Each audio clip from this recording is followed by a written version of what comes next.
नमस्कार दोस्तों, मैं हूं आपका दोस्त सुशील कुमार और मैं फिर से हाजिर हूं आपके अपने चैनल फिजिकल एजुकेशन केंद्र पर। दोस्तों, जैसा कि आप जानते हैं कि मैंने एएमआरएस और बिहार फिजिकल एजुकेशन टीचर से संबंधित महत्वपूर्ण प्रश्नों की सीरीज को शुरू किया हुआ है और उसी क्रम में आज का अगला भाग है। दोस्तों, मैं आज आपके लिए लेकर आया हूँ 50 एमसीक्यू और यह एक टेस्ट के रूप में आपके लिए होगा। यदि आपने उससे पहले के भागों को नहीं देखा है तो आप हमारी प्लेलिस्ट में जाकर के उन सभी भागों को देख सकते हैं। चलिए तो साथियों, बिना समय गवाए वीडियो को शुरू करते हैं और आज का पहला प्रश्न है आपके सामने। निम्नलिखित में से कौन सा कार्य संतुलित भोजन का नहीं है? ऑप्शन आपके सामने है। ऑप्शन ए, शरीर को ऊष्मा तथा ऊर्जा प्रदान करना। बी, रोगाणुओं से रक्षा करना। सी, कोशिकाओं एवं ऊतकों की मरम्मत करना या डी, प्राणवायु को बाहर निकालना। दोस्तों, समय ज़्यादा नहीं गवाएंगे तो लिमिटेड समय आपके पास होगा। जल्दी से अपने आंसर को क्लिक करेंगे और अगले आंसर की तरफ चलेंगे। इसका सही आंसर है ऑप्शन डी, प्राणवायु को बाहर निकालना। चलिए चलते हैं अगले क्वेश्चन की ओर। अगला क्वेश्चन है आपके सामने। कार्बोहाइड्रेट में कौन से यौगिक पाए जाते हैं? ऑप्शन आपके सामने है, जल्दी से क्लिक करिए माइंड में। Carbon, hydrogen, oxygen, carbon, starch, lactic acid, oxygen, hydrogen और स्टार्च, कार्बन, हाइड्रोजन और सेल्यूलोज। बताइए। जी हाँ, इसका सही आंसर हो जाएगा ऑप्शन ए, कार्बन, हाइड्रोजन और ऑक्सीजन। चलेंगे अगले क्वेश्चन की ओर। कार्बोहाइड्रेट में हाइड्रोजन और ऑक्सीजन का अनुपात होता है। ऑप्शन आपके सामने है, 2:4, 2:1, 2:6 या 1:3। बताइए क्या होगा इसका सही आंसर? जी हाँ, इसका सही आंसर है 2:1। दोस्तों, हम इसको टेस्ट के रूप में लेंगे तो जल्दी जल्दी क्वेश्चंस के लिए आगे बढ़ेंगे, ठीक है। निम्नलिखित में से कौन सा कार्बोहाइड्रेट का प्रकार नहीं है? Option A, lactic acid. Option B, starch. Option C, शर्करा। Option D, cellulose. बताइए। 3 सेकंड है आपके पास। दोस्तों, इसका सही आंसर हो जाएगा लैक्टिक एसिड। चलेंगे अगले क्वेश्चन की ओर। अगला क्वेश्चन है आपके सामने। कार्बोहाइड्रेट को पचाने के लिए मुख्यतः किस विटामिन की जरूरत पड़ती है? दोस्तों, ये क्वेश्चन मैं आपके लिए छोड़ रहा हूँ क्योंकि मैं चाहता हूँ कि आपका एक्टिवली पार्टिसिपेशन रहे मेरे साथ। तो इसका आंसर आप मुझे कमेंट बॉक्स में देंगे। चलिए चलेंगे अगले क्वेश्चन की ओर। क्वेश्चन है आपके सामने। कार्बोहाइड्रेट से दुगनी ऊर्जा और ऊष्मा प्रदान करने वाला पोषक तत्व है। A, protein. B, vitamin. C, खनिज एवं लवण। डी, वसा या फैट। बताइए। आप सभी जानते हैं कि ऑप्शन डी, फैट, यह कार्बोहाइड्रेट से दुगनी ऊर्जा प्रदान करता है। चलेंगे अगले क्वेश्चन की ओर। वसा की अत्यधिक कमी से कौन सा रोग हो सकता है?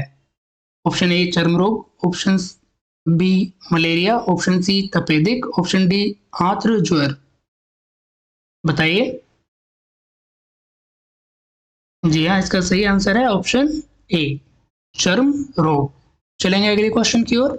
अगला क्वेश्चन है आपके सामने। वसा की अधिकता से कौन सा रोग होने की संभावना रहती है?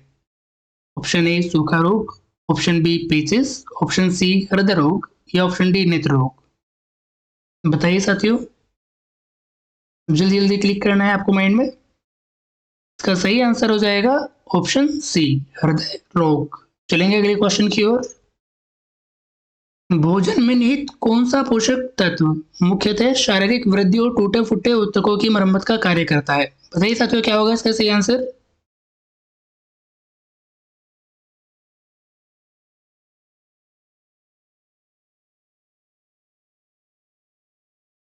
जी हाँ, आप सभी जानते हैं कि इसका सही आंसर हो जाएगा ऑप्शन ए, प्रोटीन। चलेंगे अगले क्वेश्चन की ओर। अगला क्वेश्चन आपके सामने। प्रोटीन का मुख्य संघटक होता है। Option A, oxygen. Option C, hydrogen. Option B, carbon या ऑप्शन डी, नाइट्रोजन। बताइए साथियों, क्या होगा इसका सही आंसर?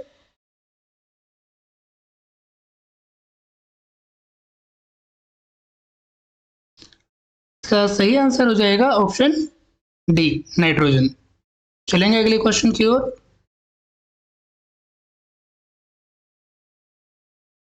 विटामिन ए की कमी से कौन सा रोग हो जाता है? ऑप्शन ए रतौंधी, option B beriberi, option C गलगंड या सूखा रोग। बताइए क्या होगा इसका सही answer?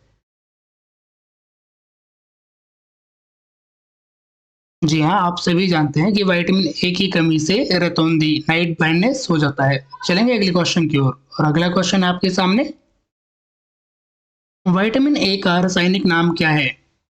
Option A tocopherol, option B thiamine, option C cyanocobalamin या ऑप्शन डी रेटिनॉइड।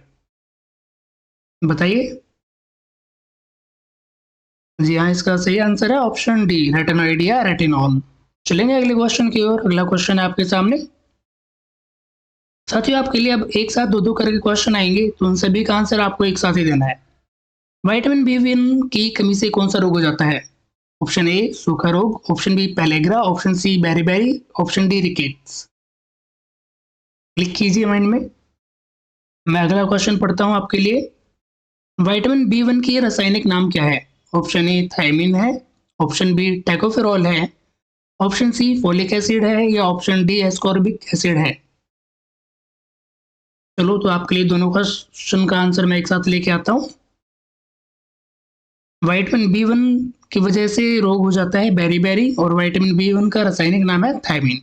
चलेंगे अगले क्वेश्चन की ओर। विटामिन बी2 की कमी से कौन सा रोग हो जाता है? ऑप्शन ए चर्म रोग, बी सूखा रोग, सी बेरी-बेरी, डी पेलेग्रा। अगला क्वेश्चन आपके लिए। विटामिन बी2 का रासायनिक नाम क्या है? Option A ascorbic acid, option B cyanocobalamin, option C niacin और ऑप्शन डी राइबोफ्लाविन। क्लिक कीजिए साथियों। जी हाँ, मैं आंसर शो कर देता हूँ आपको। विटामिन बी2 की कमी से चर्म रोग हो जाता है और विटामिन बी2 का रासायनिक नाम है राइबोफ्लेविन। चलेंगे अगले क्वेश्चन की ओर। अगला क्वेश्चन आया आपके सामने। विटामिन बी12 की कमी से कौन सा रोग हो जाता है? Option A beriberi, option B anaemia, option C rickets या ऑप्शन डी स्कर्वी। मैं अगला क्वेश्चन पढ़ता हूँ आपके लिए, आप क्लिक कीजिए माइंड में। विटामिन बी12 का रासायनिक नाम क्या है? Option A cyanocobalamin, option B ascorbic acid, option C thiamine या ऑप्शन डी टेकोफेरॉल। अधिक समय नहीं मिलेगा साथियों, क्लिक कीजिए। चलेंगे अगले क्वेश्चन की ओर। आंसर शो कर देता हूँ आपको। विटामिन बी12 की वजह से एनीमिया हो जाता है, विटामिन बी9 की वजह से भी एनीमिया हो जाता है और विटामिन बी12 का रासायनिक नाम होता है साइनोकोबालामिन। इसमें कोबाल्ट भी होता है। चलेंगे अगले क्वेश्चन की ओर। निकोटीन अम्ल की कमी से कौन सा रोग हो जाता है? Option A beriberi, option C rickets, option B scurvy, option D pellagra. आपके लिए अगला क्वेश्चन पढ़ देता हूं मैं। निकोटीन अम्ल का रासायनिक नाम क्या है? Option A niacin, option C tocopherol, option B thiamine या ऑप्शन डी राइबोफ्लेविन। क्लिक कीजिए साथियों। जी हाँ, आंसर शो कर देता हूँ आपको।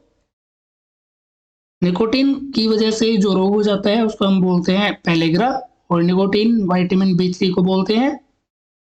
निकोटीन अम्ल का रासायनिक नाम होता है नियासिन। चलेंगे अगले क्वेश्चन की ओर। अगला क्वेश्चन है आपके सामने। फोलिक अम्ल की कमी से कौन सा रोग हो जाता है? Option A beriberi, option B scurvy, option C रतौंधी, ऑप्शन डी वृहत लोहित कोशिका आरक्ता। अगला क्वेश्चन है आपके सामने। विटामिन सी की कमी से कौन सा रोग हो जाता है? Option A scurvy, option C रतौंधी, ऑप्शन बी एनीमिया या ऑप्शन डी बेरी-बेरी। क्लिक कीजिए। जी हाँ, अधिक समय नहीं मिलेगा, आंसर शो करता हूँ आपको। फोलिक एसिड की कमी से दोस्तों मैं बता चुका हूँ आपको, एनीमिया हो जाता है। इसको हिंदी में वृहत लोहित कोशिका आरक्ता कहते हैं। और विटामिन सी की वजह से जो बीमारी होती है उसको हम बोलते हैं स्कर्वी। ये मसूड़ों से संबंधित होती है। चलेंगे अगले क्वेश्चन की ओर। अगला क्वेश्चन है आपके सामने। विटामिन सी का रासायनिक नाम क्या है? Option A tocopherol, option B ascorbic acid, option C niacin या ऑप्शन डी राइबोफ्लेविन। अगला क्वेश्चन पढ़ देता हूँ साथ में ही। विटामिन सी प्रचुर मात्रा में पाया जाता है। ऑप्शन ए आंवला, ऑप्शन सी अमरूद, ऑप्शन बी संतरा या ऑप्शन डी उपरोक्त तीनों में। बताइए साथियों क्या होगा सही आंसर। जी हाँ, आप सभी जानते हैं कि विटामिन सी का रासायनिक नाम होता है एस्कॉर्बिक एसिड और विटामिन सी प्रचुर मात्रा में पाया जाएगा उपरोक्त तीनों में, सर्वाधिक होता है आंवले में। ठीक है, चलेंगे अगले क्वेश्चन की ओर। अगले दो क्वेश्चन है आपके सामने। संक्रामक रोगों से बचाव एवं घाव के जल्दी बढ़ने में कौन सा विटामिन सहायक है? Vitamin A, vitamin B12, vitamin C या विटामिन डी। अगला क्वेश्चन भी पढ़ देता हूँ साथियों। विटामिन डी की कमी से कौन सा रोग हो जाता है? रिकेट्स, एनीमिया, बेरी या स्कर्वी। बताइए, 3 सेकंड मिलेंगे आपको, जल्दी से क्लिक कीजिए। चलिए आंसर शो करता हूँ आपको। जो जल्दी घाव बढ़ने में सहायक होता है, ये होता है विटामिन ए। और विटामिन डी की वजह से रिकेट्स नामक रोग हो जाता है, इसमें हड्डियां कमजोर हो जाती है, कैल्शियम की भी कमी रहती है। चलेंगे अगले क्वेश्चन की ओर। दोनों क्वेश्चन है आपके सामने। विटामिन डी का रासायनिक नाम क्या होता है? ऑप्शन है आपके सामने। Option A calciferol, option B tocopherol, option C riboflavin या ऑप्शन डी एस्कॉर्बिक एसिड।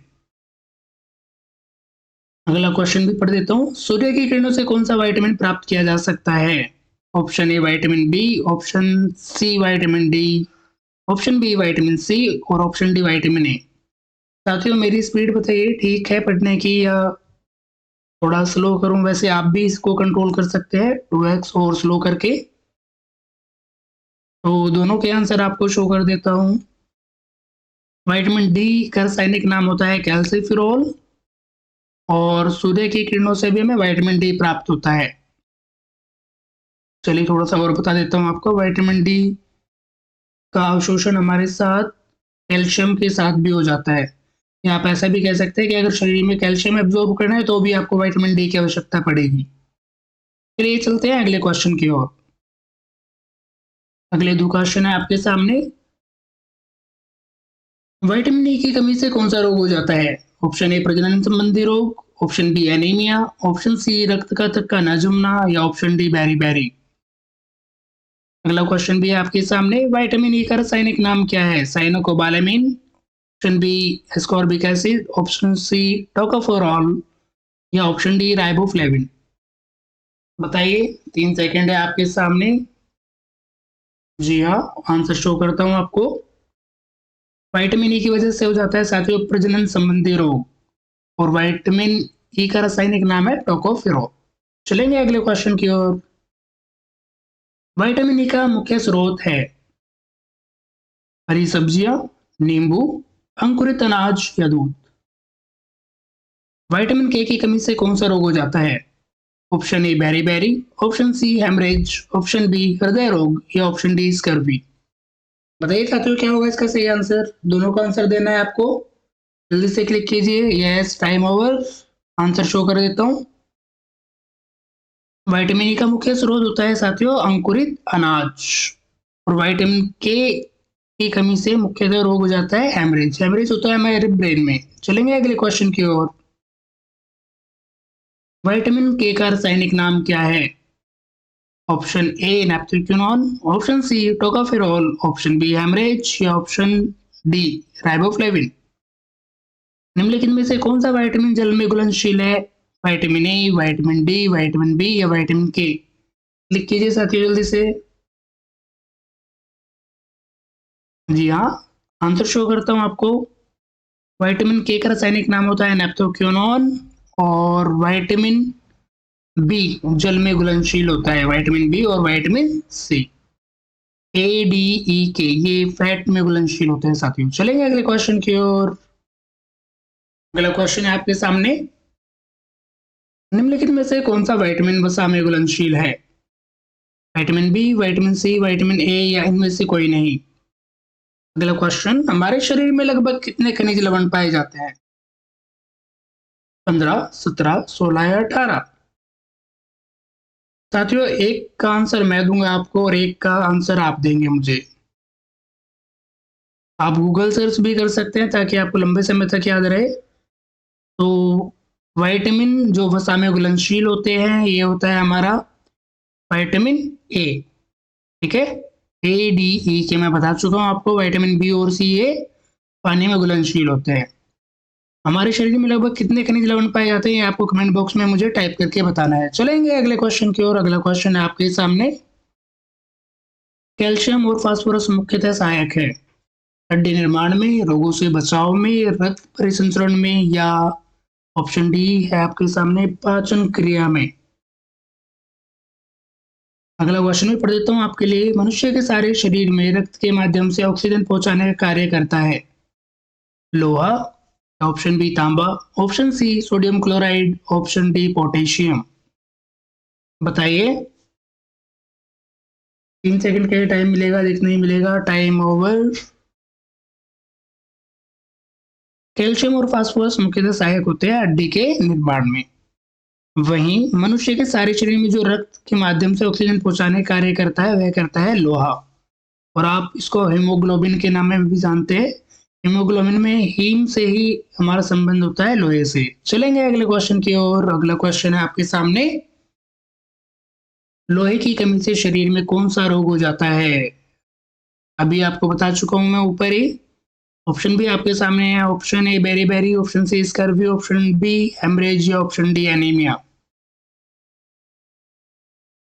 चलिए अगला क्वेश्चन भी पढ़ देता हूँ आपके लिए। आयोडीन की कमी से कौन सा रोग हो जाता है। ऑप्शन ए हैजा रोग, ऑप्शन बी घेंगा रोग, ऑप्शन सी स्कर्वी रोग, या ऑप्शन डी सुजाक रोग। बताइए क्या होगा सही आंसर। Yes, time over. चलेंगे आंसर की ओर। आंसर है आपके सामने, लोहे की कमी से शरीर में एनीमिया हो जाता है और आयोडीन की कमी से घेंगा रोग हो जाता है, जिसको हम इंग्लिश में गोइटर बोलते हैं। चलेंगे अगले क्वेश्चन की ओर। अगला क्वेश्चन है आपके सामने, शरीर में आयोडीन का सर्वाधिक संचय या कलेक्शन या इकट्ठा होना, स्टोरेज कहाँ होता है।